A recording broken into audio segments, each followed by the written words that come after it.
Bien, salut et on continue notre chapitre. Nous avons déjà fini avec le CRUD du côté administrateur. Nous avons fait tout ce qui est possible du côté administrateur.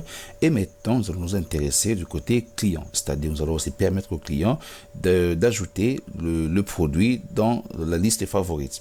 Donc, on aura la liste de produits qui seront affichés et le client, à son tour, viendra soit ajouter le produit dans le panier ou ajouter le produit dans la liste favorite. Mais pour l'instant, nous allons faire le système de favoris. Si nous jetons un petit coup d'œil au niveau de notre maquette, donc la maquette se présente ainsi. Nous avons ici la notification qui n'est sans doute pas encore gérée. Et donc là, nous avons le client qui va se connecter, donc son nom et le bouton pour se déconnecter. Là, ça sera le profil du client. Et ici, nous avons encore la barre de recherche pour permettre au client d'effectuer la recherche rapide, mais ceci est encore non géré.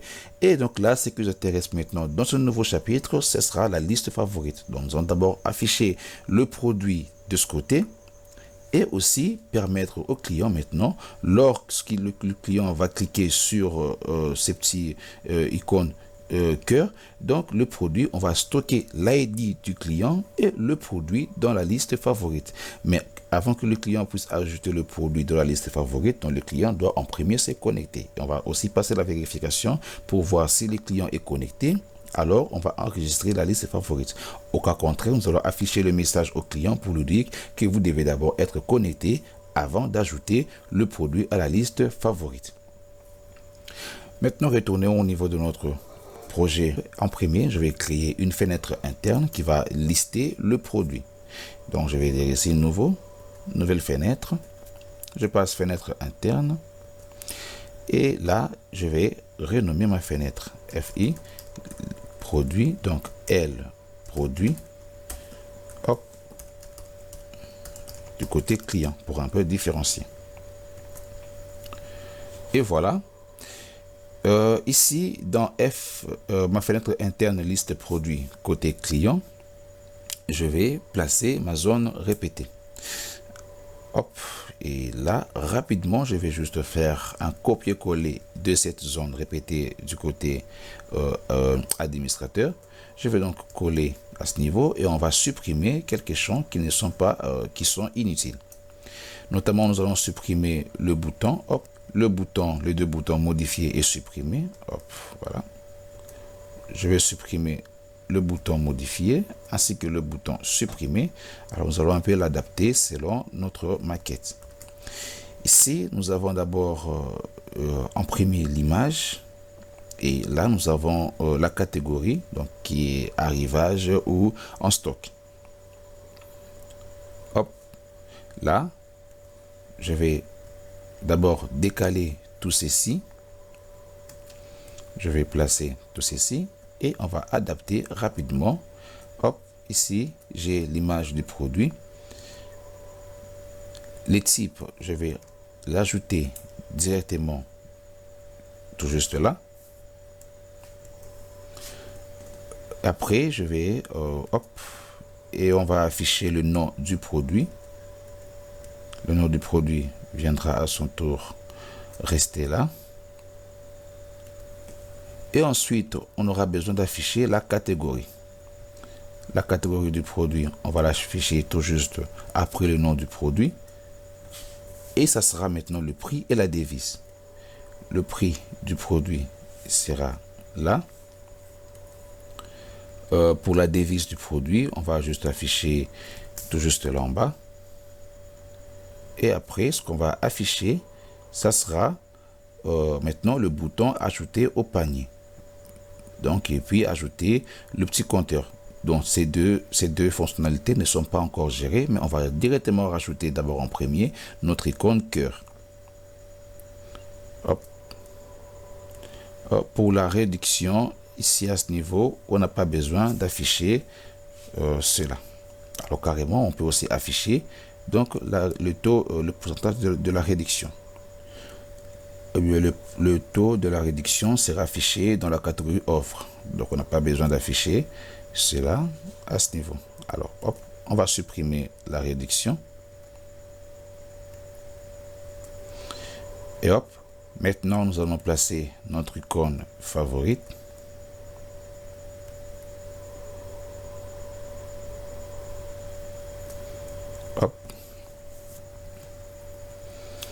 Je vais rechercher l'icône en allant dans catalogue et là je vais saisir favori. Hop, je prends cette icône, je vais nommer favori ICO et je vais modifier la couleur. Ensuite modifier aussi la taille. Pour la taille je vais mettre ici 64 et hop, je valide, hop et hop. Ainsi donc nous avons ici notre bouton qui est là. Et ce qu'il nous reste maintenant à faire, c'est maintenant de récupérer. Alors souvenez-vous qu'au niveau du code, donc nous avons saisi ces différents trucs et nous allons supprimer tout ceci. Pour l'instant, on n'a pas besoin de ça. Et je retourne là au niveau de notre zone répétée. Et maintenant, hop, dans la fenêtre Shop, nous allons placer notre liste de produits tout juste là. Alors il faut tenir compte qu'on aura besoin d'afficher ces petits boutons pour liste favorite, panier et arrivage, et aussi on aura besoin d'afficher cette zone pour ce qui concerne l'offre et aussi le produit épinglé. Alors maintenant, tout juste là, nous allons afficher notre liste de produits. Je viens, hop, je vais sauter tout ceci. Alors je viens récupérer le champ fenêtre interne, je vais placer pour le moment à ce niveau et hop, je vais l'agrandir comme ça et je vais renommer ma fenêtre interne, donc le champ fenêtre interne L produit. Je vais rajouter client pour différencier. Je vais donc dire que ma fenêtre interne, le champ fenêtre interne va puiser sa source ici dans ma fenêtre interne F produit client. Hop. Alors on va vérifier ascenseur automatique. Hop.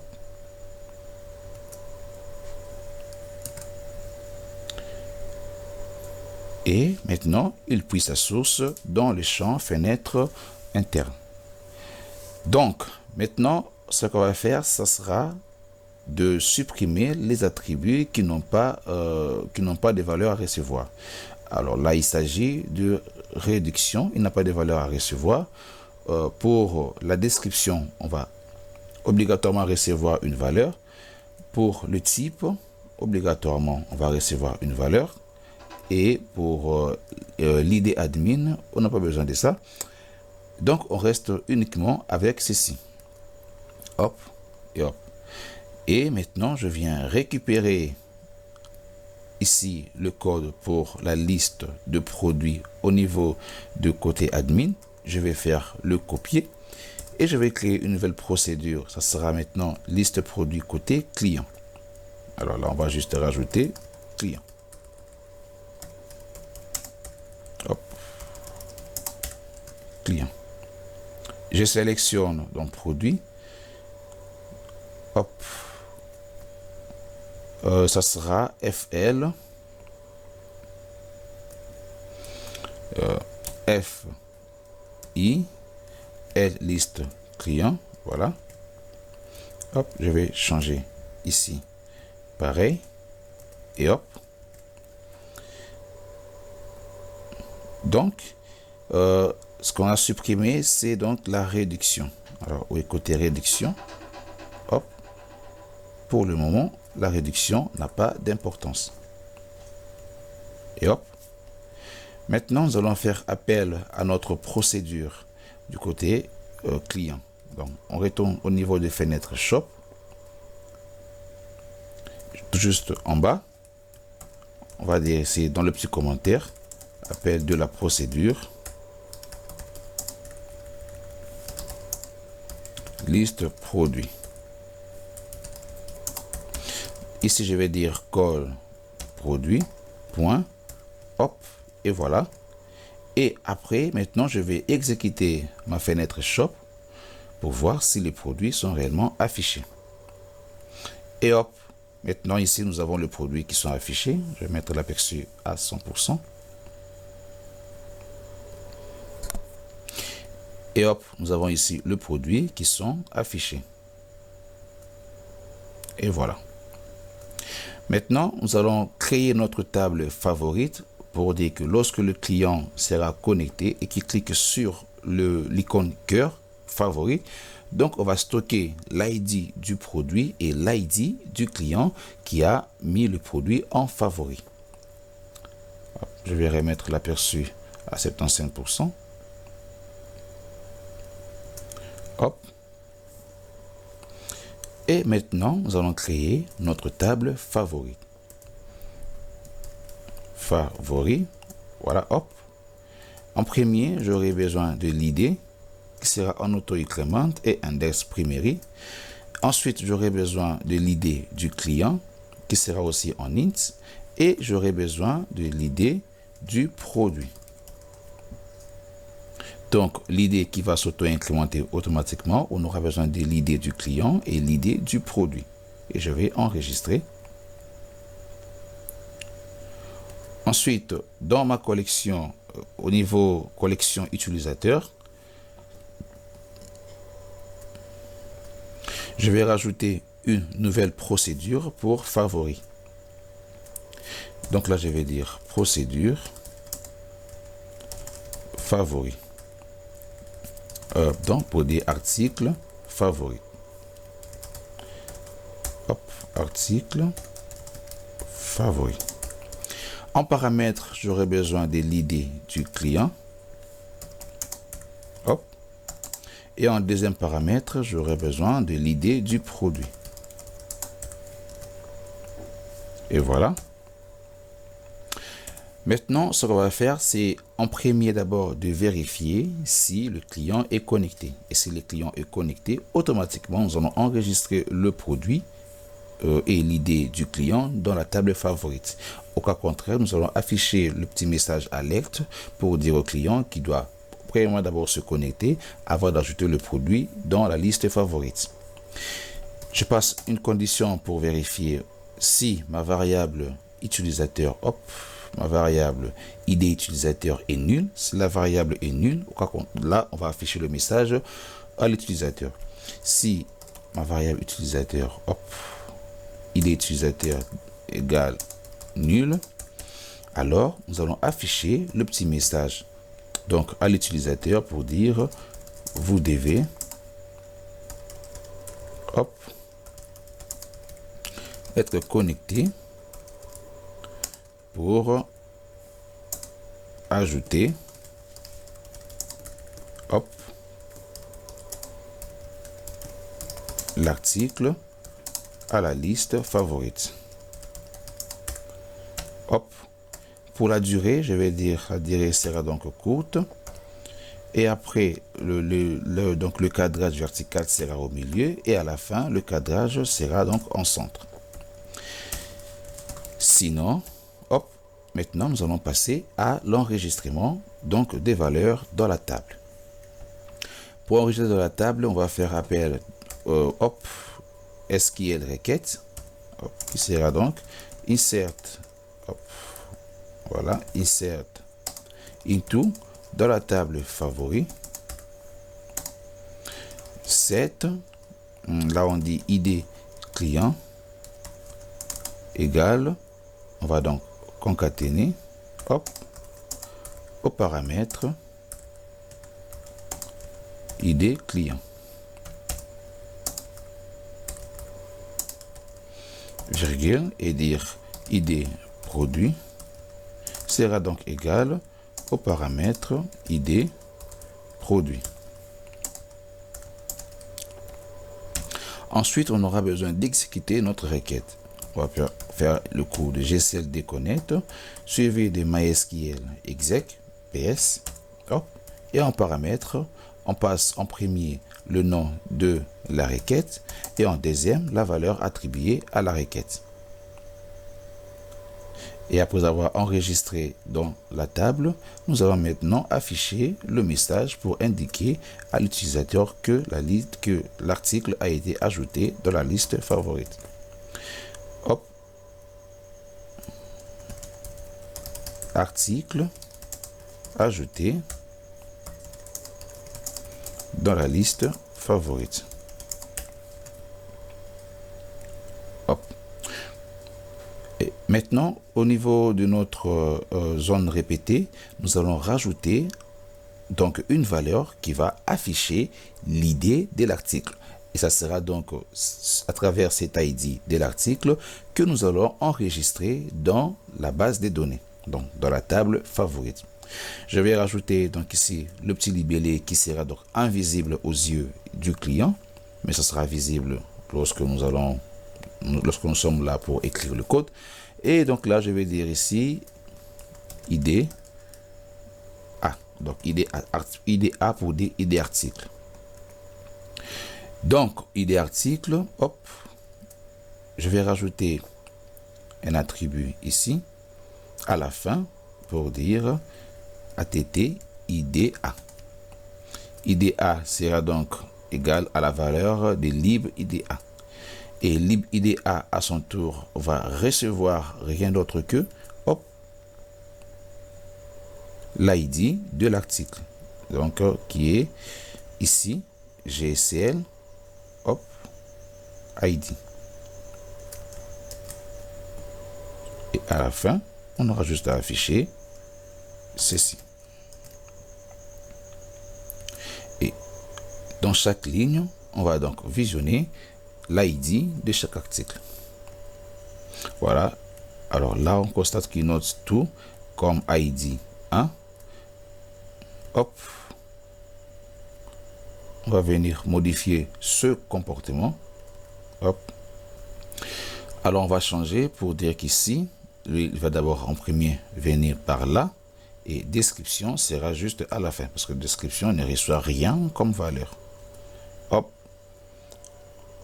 Et je retourne dans le code, dans ma procédure. On va juste permettre. Hop, côté client. Hop, l'ID admin, on n'a pas besoin d'afficher cela. Hop. On va donc ramener ceci. Hop.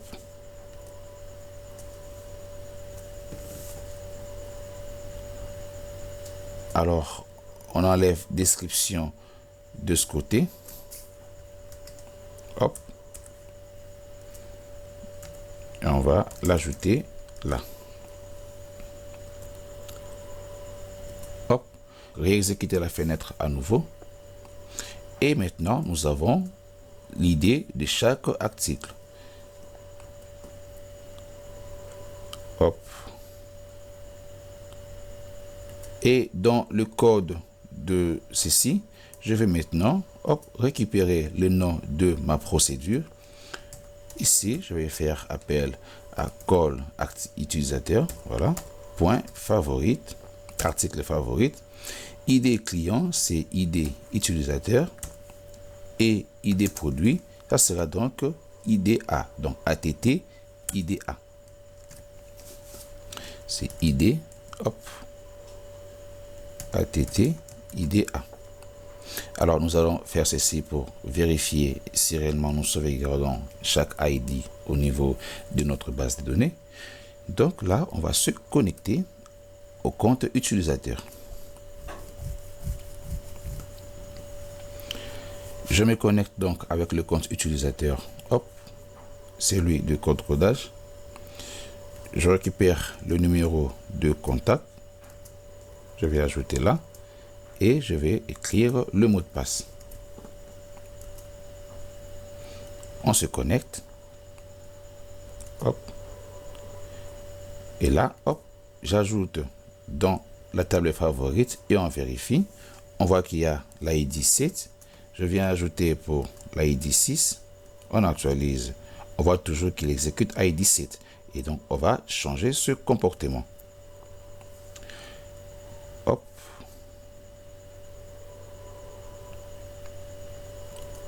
C'est donc à ce niveau, au lieu de faire appel à ATT directement, on peut dire ici ZR liste article point IDA.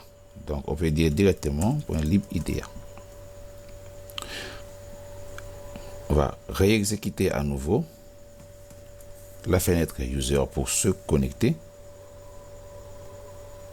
Je vais rajouter le mot de passe.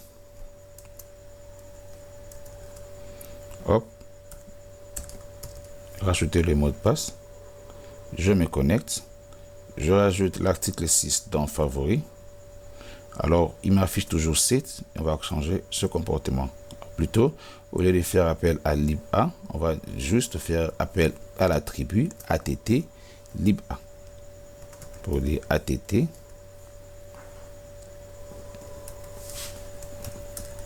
Pour dire ici att id. Hop, je me connecte à mon compte client. Ensuite, je vais saisir le mot de passe et je me connecte. Donc là, hop, je clique, j'ajoute ceci et j'ajoute ceci aussi dans dans ma liste des favorites. Et hop, en dernier, je vais mettre ça affichage à 100%.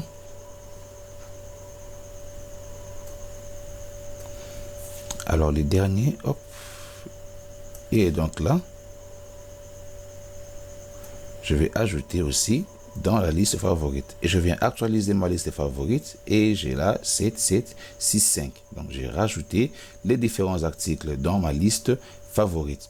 Et ce que nous allons faire maintenant, c'est vérifier si déjà l'article a été ajouté dans la liste favorite, parce qu'on n'aimerait pas avoir les ID qui se répètent comme ça. Hop, tel que là, on a deux mêmes ID produits qui sont ajoutés dans la liste favorite. On aimerait qu'à voir si l'ID est 7, on n'a qu'une valeur 7. Pour chaque ID du produit va contenir qu'une seule valeur. Et ici, hop, dans collection utilisateur, on va d'abord vérifier à ce niveau. Hop, on fait appel à notre variable SQL requête pour dire dans select everything from favori. Hop, where ID produit. Hop, where ID produit égale, on va donc concaténer, hop, à ceci. Donc on va vérifier where ID produit pour dire d'abord ici en premier ID client qui est égal aux valeurs du paramètre ID client et donc ici on dit ID produit. Hop, ID produit correspond donc aux valeurs des ID produits. Ensuite, nous allons venir exécuter notre requête au GCL déconnect MySQL exec ps, ok, et voilà, en paramètre on passe le nom de notre requête, hop, et on va attribuer un numéro. Ensuite on va dire dans la condition si pas MySQL, donc ici on dit GCL déconnect, hop, MySQL fetch, donc s'il n'a pas trouvé, hop, la valeur ici, et maintenant on va rajouter. Hop, s'il n'a pas trouvé des valeurs, on va rajouter. Vous cliquez et maintenez la touche Alt, ensuite vous bougez les directions pour pouvoir faire passer directement, donc naviguer des bas en haut. Et sinon, hop, on va donc afficher le petit message Toast. Hop. Ça, je vais le remonter là. Là, on va dire Toast.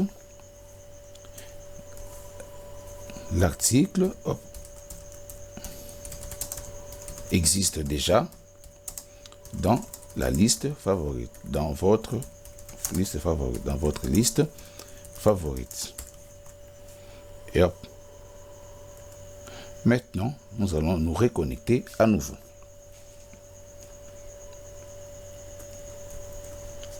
Hop. Je vais récupérer le contact de code codage. Hop. Et maintenant, suivi du mot de passe. Je me connecte. Donc là, je vais ajouter encore l'article. Et me dit l'article existe déjà dans votre liste favorite. Hop. Je viens au niveau de ma table pour actualiser. vérifier si réellement l'article a été ajouté, et donc pas.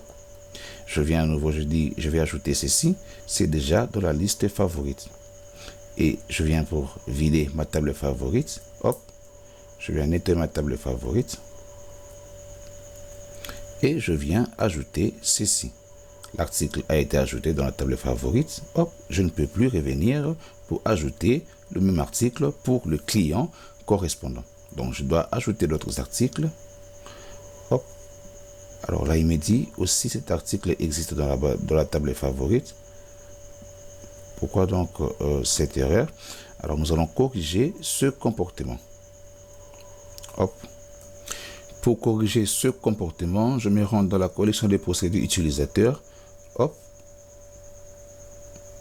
Alors ici, au niveau de notre select, on aura juste besoin de vérifier si seulement l'idée du produit existe déjà dans la table. Et après, on va venir récupérer maintenant l'idée du produit et l'idée du client pour pouvoir l'enregistrer dans la table. On va juste vérifier ici à partir de l'idée du produit. Hop, je retourne à nouveau pour exécuter la fenêtre. Et hop. Et je vais dire ici, je vais saisir le mot de passe. Je me connecte à nouveau. Hop. J'ajoute dans la liste favorite. Je retourne à nouveau pour ajouter. L'article existe déjà. Je viens ajouter pour 6. L'article existe déjà. Et je viens rajouter pour 5. Hop. Alors pour 5, l'article doit être enregistré. Hop. Voilà, l'article a été ajouté dans la liste favorite. Et hop, nous allons maintenant masquer ces idées qui ne sont pas visibles au niveau du client. Hop, je viens au niveau de ma fenêtre interne. Alors ici, je vais dire l'état, Seradoc. Donc je vais décrocher visible. Comme ça, les ID ne seront pas visibles aux yeux du client. J'exécute donc la fenêtre sans pour autant me connecter et hop, je clique. On me dit vous devez être connecté pour ajouter l'article dans la liste favorite. Hop, et je retourne dans ma fenêtre de connexion. Et là, je vais donc me connecter en saisissant le contact et le mot de passe associé à code codage. Hop, je clique là, donc l'article existe déjà dans la liste favorite. Je vais nettoyer ma table favorite. Hop, je viens ajouter, l'article a été ajouté. Je viens ajouter, l'article a été ajouté. Et là, donc l'ID de chaque article sont bel et bien masqués. Bien, je pense qu'on a fait le tour avec vous dans ce chapitre. Nous avons vu dans le chapitre précédent sur côté administrateur, notamment nous avons terminé avec la partie CLUD du côté administrateur. Et donc dans ce nouveau chapitre, nous avons vu maintenant du côté client pour afficher la liste des articles qui sont dans la base de données côté client afin de permettre au client d'ajouter dans la liste favorite. Et maintenant, je vous donne rendez-vous dans le prochain tutoriel. Nous allons maintenant attaquer à ce niveau, c'est-à-dire afficher maintenant le produit qui sont dans la liste favorite correspondant à la session, donc au compte du client qui est connecté. Et aussi, on va afficher le nombre de produits qui sont dans la liste favorite seulement du client qui est connecté. Et après, nous allons voir ensemble avec vous comment faire maintenant le système de panier, c'est-à-dire ajouter les articles dans le panier, aussi afficher le compteur des articles qui sont dans le panier uniquement pour le client qui est connecté, et également pour la partie archivage. Et aussi, nous allons découvrir ensemble avec vous comment afficher maintenant les offres uniquement dans cette partie, tous les produits qui sont en offre et la réduction. Donc ici, et ensuite, nous allons aussi voir ensemble avec vous pour afficher les produits qui sont épinglés, où nous allons un peu naviguer sous ces différentes fonctionnalités. Bye bye.